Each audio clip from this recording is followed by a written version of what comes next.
If you tried to describe what God is like, it could be difficult or daunting. But when the people who wrote the Bible pondered the mystery of God, they consistently describe God's character in this way: compassionate and gracious, slow to anger, overflowing with loyal love and faithfulness. We're going to look at this fourth phrase, loyal love. It translates the Hebrew word chesed, which is hard to translate into any language because it combines the ideas of love, generosity, and enduring commitment all into one. Chesed describes an act of promise-keeping loyalty that is motivated by deep personal care. Like in the story of Ruth. Ruth is a foreigner married to an Israelite man, but tragically, her husband dies along with his brother and his father. All Ruth has left is her widowed mother-in-law, Naomi, who has nothing to give her. Naomi tells Ruth she should go back to her people, but instead, Ruth promises to stay by Naomi's side and take care of her. And as other people watch Ruth keep this promise over time, they call it an act of chesed. Notice that Ruth's chesed is not conditional or based on Naomi's worth. Rather, it's an expression of Ruth's character. She just is a generous and loving person who keeps her word. That's chesed. Now, Ruth's loyal love is truly inspiring, but the one who shows the most enduring chesed in the Bible is God. Like in the story about Jacob, who is a treacherous liar even to his own family. But despite that, God chooses him and repeats the promise he made to Jacob's grandfather, Abraham, that he would have a huge family through whom God would restore his blessing to the nations.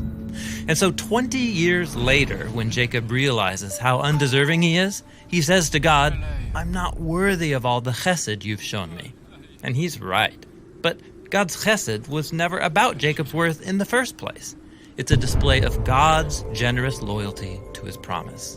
God's chesed continues into the story of Jacob's descendants, the Israelites. When they're enslaved by Pharaoh in Egypt, we're told that God remembered his promise to Abraham and Jacob, so God defeats Egypt and raises up Moses to liberate the people and lead them into the promised land. And in the story, this is called an act of chesed because it was about God keeping his word. Now, on their way to the promised land, the Israelites are scared of the nations around them, and they doubt that God can protect them. So the people threaten to kill Moses and appoint a new leader to take them back to Egypt. God is understandably hurt and angry, but Moses steps in and says, "Forgive the sin of these people because of your great chesed." Notice that Moses asks God to forgive not because the people deserve it, but because it's consistent with God's own character.